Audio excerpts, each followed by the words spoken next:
கடகராசிக்காரர்களுக்கு பெரும்பாலும் பாருங்க தாய்மை குணம் அதிகமாக இருக்கும். சந்திரனின் ஆட்சி வீடு அது வந்து. கடகராசியை சேர்ந்தவங்களுக்கு அதிகமாக குழப்பம், ஒரு டிப்ரெஷன் வாரது வந்து தன்னுடைய அன்பை வந்து முழுக்க முழுக்க திரிச்சிருது. இன்னைக்கு நிறைய கடகராசிக்காரர்கள் தனிமையில் தவிச்சுக்கிட்டு தான் இருக்காங்க. வயசானவங்க எல்லாருமே பாருங்க, அவங்க கேட்கக்கூடிய ஒரே வார்த்தை, என்னுடைய பிள்ளையை எப்படிலாம் வளர்த்தீங்க, என்கிட்ட பேசலை அப்படிங்கிறாங்க.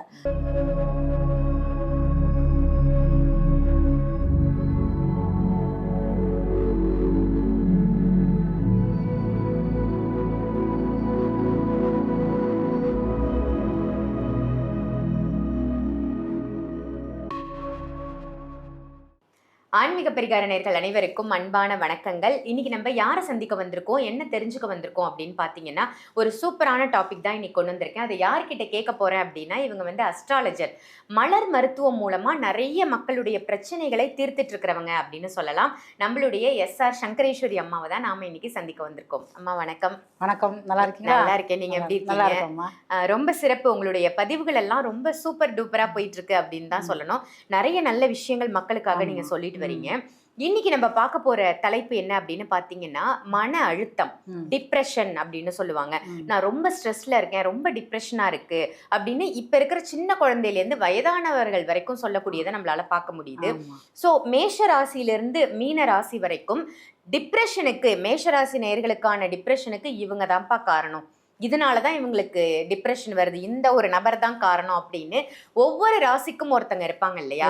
அது யாரா இருப்பாங்க, அந்த மன அழுத்தத்திலிருந்து அவங்க எப்படி வெளியில வருது, முதல்ல இந்த மன அழுத்தம் ஒவ்வொரு ராசிக்கும் ஏன் ஏற்படுதுன்றத ஒரு சின்னதா ஒரு லைன்ல சொல்லிடுங்க.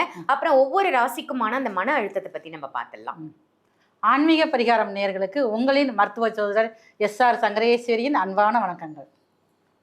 இன்றைய பதிவு வந்து இப்போ உள்ள தலைமுறைக்கு ரொம்ப வந்து முக்கியமானது. ஆமா, அதே இது பாருங்க, 75 80லலாம் பிறந்தவங்களுக்கு இந்த வார்த்தைனா என்னன்னு தெரியாது. யாராவது ஒருத்தர் நான் ரொம்ப மன அழுத்தமா இருக்கேன், மூடவுட்டா இருக்கேன்னு சொன்னா என்ன செய்வாங்கன்னா, விளக்கு மதிச்சு அடிப்பாங்க. அப்படித்தான் நம்மளாம் அடி வாங்கணும் நாங்கள்லாம். ஆனா இப்போ வந்து அப்படி கிடையாது. ஒரு 4 வயசு குழந்தைங்க முத கொண்டு ஒரு 5 வயசு குழந்தையில இருந்து பார்த்தா, எனக்கு மூடவுட்டு சாம் போயிரு, நான் பயங்கர டென்ஷன்ல இருக்கேன் அப்படின்னு சராசரியாக சொல்ல ஆரம்பிக்கிறாங்க. இது ஏன் அப்படின்னு சொல்லி கேட்டீங்கன்னா, இப்போ உள்ள உணவு முறைகள் நிறைய வந்து முன்னாடி உள்ள உணவு முறைக்கு இப்போ உள்ள உணவு முறைக்கு வித்தியாசம் நிறைய இருக்குது. அதனாலதான் பார்த்தீங்க இப்போ எண்ணங்கள் வந்து மாற ஆரம்பிச்சிருது. ஃபாஸ்ட் ஃபுட்டு, அதே மாதிரி எண்ணெயில் வறுத்த சாதத்தையே பாருங்க, எண்ணெயில் வறுத்து கொடுக்குறது, இது எல்லாமே பிள்ளைகளுக்கு பாருங்க பல விதத்துலையும் அதிகமான மன அழுத்தத்தை கொடுக்குது.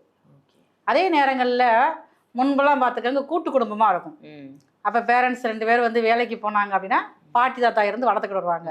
நைட்டு தூங்குறப்ப கதை சொல்லியே வளர்த்துட்டு வருவாங்க. அப்பதான் நிறைய பாருங்க புராண கதைகள் இது சொல்லிக்கிட்டே இருப்பாங்க. நமக்கு அதை அப்போ வந்து ஆழமாவே மனசுல பதிஞ்சிரும். அப்ப அந்த புராண கதைகள்ல எல்லாத்துக்குமே ஒரு தீர்வு இருக்குது. ஒவ்வொரு மதம் சம்பந்தப்பட்ட ஒரு புராண நூலா இருக்கட்டும், எல்லா மதமே பாருங்க மக்களை வந்து வழிநடத்துறதுக்காக தான் கொடுத்துருக்காங்க. ஆனா இப்ப அதுக்குடான நேரங்கள் இல்லை. யாரும் பாத்துங்க தனி குடும்பம், தனித்தனியா இருக்கிறதுனால குருவி கூடுல வந்து 6 மாச பிள்ளைகளை கூட பாருங்க டேக்கர்ல வண்டி விட்டுட்டு வேலைக்கு போறாங்க.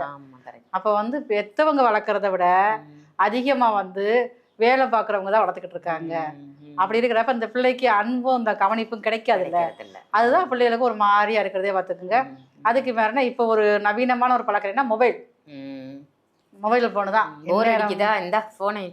அது ஒரு பேசனாவே மாறிடுச்சு. ஆனா அதோட விபரீதம் என்னன்னு தெரியல. நிறைய வந்து பாதிப்புக்கு ஆளாகி வராங்க. அதுக்குமே பாருங்க இந்த மலர் மருத்துவம் நல்ல ஒரு தீர்வை தான் கொடுத்துக்கிட்டு இருக்கு. 4 வயசு பிள்ளைங்க முத கொண்டு ஸ்கூலுக்கு போக மாட்டேன்னு சொல்லி வீட்டுல இருந்து மொபைல்ல பாக்குறது சரி எல்லாமே இருக்குது. இது எல்லாம் அந்த காலப்போக்கில் வரக்கூடிய மாற்றங்கள் தான் அந்த குழந்தைகள்ல இருந்து பெரியவங்க வரைக்கும் அதிகமாக மன அழுத்தம், டிப்ரெஷன் சொல்லக்கூடிய அந்த ஒரு வியாதி வந்து உருவாயிடுச்சு. இது ஒரு பெரிய வியாதினே சொல்லலாம். அதாவது ரொம்ப வந்து உயிரை கொள்ளக்கூடிய நோய்னா கேன்சர், அதுக்கு மருந்தே கிடையாது. அதை விட ரொம்ப வந்து பாதிப்பாக இருக்கக்கூடியது வந்து இந்த டிப்ரெஷன் சொல்லக்கூடிய மன அழுத்தம். இப்ப நம்ம ஒவ்வொரு ராசிக்குமான மன அழுத்தத்தை கொடுக்கக்கூடிய அந்த நபர் யாராக இருப்பாங்க, அதுல இருந்து எப்படி அவங்க வெளில வராங்க அப்படின்றத பார்த்துடலாம். ஆமா, ஒவ்வொரு ராசிக்கும் மன அழுத்தத்தை கொடுக்கக்கூடிய அந்த நபர் யார் அப்படின்னு பார்த்துட்டு இருக்கோம். இன்னைக்கு நம்ம பார்க்க போறது வந்து கடகராசி. கடகராசி நேர்களே, இந்த பதிவை இப்ப நீங்க பார்த்துட்டு இருக்கீங்க அப்படின்னா உங்களுக்கு மன அழுத்தத்தை, டிப்ரெஷனை கொடுக்கக்கூடிய அந்த நபர் யாருன்றதை நீங்க கமெண்ட் பண்ணுங்க. உங்க பேரோ இல்ல நிக்நேமோ எது வேணா கமெண்ட் பண்ணிக்கலாம். நீங்க சொல்லுங்கம்மா, கடகராசிக்கு ஒரு மன அழுத்தம் ஏற்படுது, ஒரு மன உளைச்சலுக்கு பாதிப்புக்கு உள்ளாராங்க அவங்க அப்படின்னா அந்த நபர் யாரா இருப்பாரு? கடகராசிக்காரர்களுக்கு பெரும்பாலும் பாருங்க தாய்மை குணம் அதிகமாக இருக்கும். சந்திரனின் ஆட்சி வீடு அது வந்து. அதே நேரத்தில் காலபுருஷனுக்கு பாக்கியாதிபதி குரு வந்து அங்கதான் உச்சமாகறாரு. குரு தான் பாருங்க புத்திர காரகத்தை குறிக்கக்கூடியவர். அப்ப குழந்தை பாக்கியத்துக்குரிய குரு பகவான் அங்க உச்சமாகறதுனால அதே கடகராசி அதிபதி தன்னுடைய 5ஆம் வீட்டுல நீசமாகறாரு. அப்ப இவங்களுக்கு எப்ப பார்த்தாலும் பாருங்க தன்னுடைய குழந்தைகளை பற்றிய சிந்தனைகள் அதிகமா இருக்கும். தன்னுடைய குழந்தைகளாலதான் இவங்க வந்து மன அழுத்தத்துக்கு அதிகமா போயிடுவாங்க. ஒவ்வொரு செயல்பாடுகளுமே வந்து ரொம்ப அதிகமாக ஒவ்வொரு விஷயம் பாருங்க கவனிக்க ரொம்ப அதிக மன அழுத்தம் ஆயிரும். ஏன்னா கடகராசிக்காரர்களுக்கு பொதுவாகவே வந்து புத்திர தோஷம் இருக்கும். சிலருக்கு பார்த்தீங்கன்னா கடகராசிக்காரர்களுக்கு ஒன்று ஆணாகவோ இல்லைன்னா பெண் குழந்தைகளாகவோ பிறக்கும். ரெண்டு கலந்து வந்து பிறக்கிறது வாய்ப்பு ரொம்ப கம்மி தான். இப்படித்தான் இருக்கும். அப்ப இல்லாத ஒரு குழந்தைக்கு ஏங்குவாங்க. எனக்கு வந்து ஒரு ஆண் குழந்தையா இருக்கே, எனக்கு ஒரு பெண் குழந்தை வேணுமே, நல்லா எனக்கு ஜோடிச்சு அழகு பார்க்கணுமே. ஏன்னா கடகராசிக்காரங்க இயல்பிலேயே பார்த்தா அந்த அழகுணர்வு அதிகமா இருக்கும். அப்படி ரசிக்குவாங்க. அதே நேரத்துல பாருங்களேன், அந்த பெண் குழந்தைகளா இருந்தா எனக்கு ஒரு ஆண் குழந்தை வேணுமே, எனக்கு அது வேணுமே அப்படிங்கிற ஒரு மனசுல ஒரு இயக்கத்துக்குள்ளேயே இருக்கும். அப்ப இந்த கடகராசியை சேர்ந்தவங்களுக்கு அதிகமாக குழப்பம், ஒரு டிப்ரெஷன் வாரது வந்து தன்னுடைய குழந்தைகளை வச்சுதான். கடகராசிக்காரங்க எந்த வயசுல இருந்தாலுமே அவங்களுடைய மனசு ஃபுல்லாவே குழந்தைகளை நோக்கியே தான் போகணும். அவங்க பேசுறப்ப பார்க்கணும், அந்த அவங்களுடைய குழந்தைகளை பத்தி பேசுறப்ப கண்ணில் அப்படியே வந்து ஜொலிக்க ஆரம்பிக்கும். அப்படியே உணர்வு பூர்வமா பேசுவாங்க.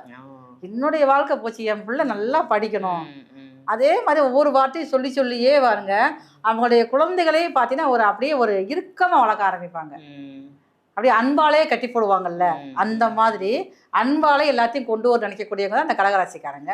இவங்களுக்கு முழுக்க முழுக்க காரணம் வந்து உங்களுக்கு வந்து குழந்தைகள், தன்னுடைய பிள்ளைகள் நல்லா இருக்கு. நான் அவருடைய லைஃப்ல ஒரு சின்னதாக ஒரு சேஞ்ச் வந்தா கூட பொதுவாக தாங்கவே முடியாது.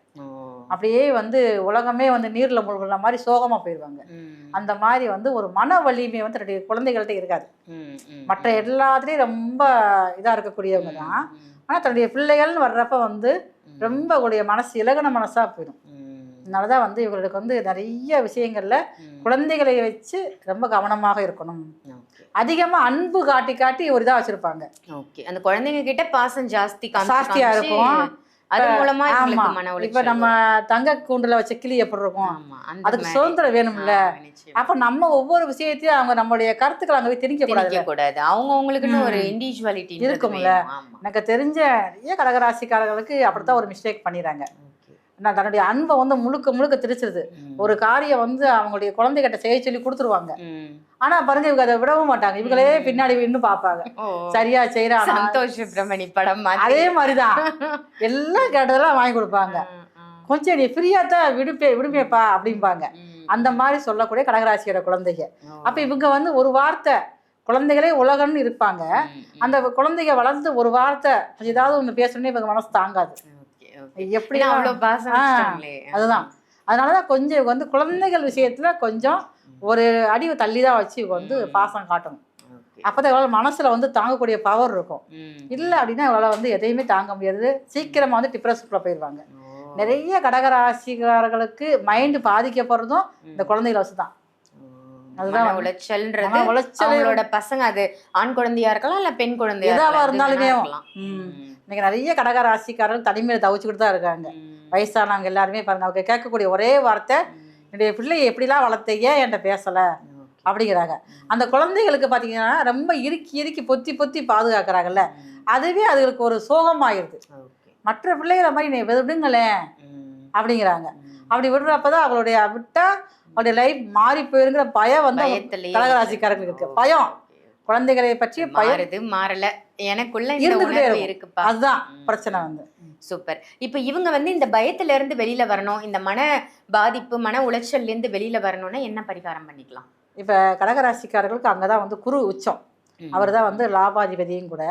அப்ப இவங்க என்ன செய்யணும்னா வியாழக்கிழமை காலையில வந்து 6 to 7 வந்து குரு ஓரை அந்த குரு ஓரையில வந்து ஒன்று வந்து வள்ளி தெய்வானையோடு இருக்கக்கூடிய முருகப்பெருமான். அவங்க தான் வந்து அந்த வள்ளி தெய்வானை இருக்க முருகப்பெருமான் தான் குருவோட வைப்ரேஷன் அதிகமாக இருக்குது. குருவோட ஆகர்ஷண சக்தியும் அங்கே தான் இருக்குது. அப்போ வந்து அந்த 2-3 பேர் சேர்ந்துருக்கக்கூடிய இதில் வந்து அங்கே போய் பாலாபிஷேகம் ஏதாவது ஒன்று பண்ணிட்டு இருந்து அங்கேயே உட்காந்து வேல்மாறல் படிக்கணும். வேல்மாறல் படிக்க படிக்க மனசில் வந்து அதிகமான ஒரு வலிமை, தன்னம்பிக்கை, தன் குழந்தையை பற்றிய ஒரு பயம் இல்லாமல் இருப்பாங்க. உண்மையிலே நல்ல குழந்தைகள் தான் கடகராசிகள். எப்பயாவது படிக்க வச்சு எல்லா லெவல்லையும் பெரிய ஆளாக கொண்டு வர நினைப்பாங்க. இவங்களுடைய அதீதமான அக்கறை, அதீதமான ஒரு பாசம், ஒரு அளவுக்கு மேலே போனால் அமிர்தம் நஞ்சாகும்ல, அதுதான் பார்த்துக்க. அதை வந்து இவங்க வந்து புரிஞ்சுக்கிட்டாங்க அப்படின்னா இந்த கடகராசிக்காரர்களுக்கு குழந்தைய வச்சு வரக்கூடிய டிப்ரெஷன் வந்து கொஞ்சம் விடுதலை ஆவாங்க. ரொம்ப அழகா சொன்னீங்க. இந்த ராசிக்கு டிப்ரெஷன் கொடுக்கக்கூடிய, மன அழுத்தத்தை கொடுக்கக்கூடிய அந்த நபர் யார், எப்படி அவங்க அதுலேருந்து ரிலீவ் ஆகிறது அப்படின்னு ரொம்ப அழகான பதிவாக கொடுத்தீங்க. நன்றி. நன்றி. இந்த பதிவு உங்கள் எல்லாருக்கும் பயனுள்ள பதிவாக அமைஞ்சிருக்கும் அப்படின்னு நினைக்கிறேன். இதை மற்ற ராசி நேயர்களுக்கும் ஷேர் பண்ணுங்கள். மறக்காமல் ஆன்மீக பரிகாரம் நம்ம சேனலை சப்ஸ்கிரைப் பண்ணிக்கோங்க. அதே மாதிரி சங்கரேஸ்வரி அம்மாவை நீங்கள் நேரில் சந்திக்கணும் அப்படின்னு நினச்சிங்கன்னா ஜாதக ரீதியாகவும் சரி, ஜோதிட ரீதியாகவும் சரி, உங்களுக்கான தகவல்களையும் கன்சல்டேஷனையும் எடுத்துக்கணும் அப்படின்னா வீடியோவில் தெரிகிற நம்பருக்கு கால் பண்ணி அப்பாயின்மெண்ட் வாங்கி நேர்லேயும் கன்சல்டேஷன் எடுத்துக்கலாம். ஆன்லைன் கன்சல்டேஷனும் போயிட்டுருக்கு, அதையும் பயன்படுத்திக்கோங்க. இதே மாதிரி வேற ஒரு நல்ல நிகழ்ச்சியில் உங்கள் எல்லாரையும் சந்திக்கின்றேன். நன்றி, வணக்கம்.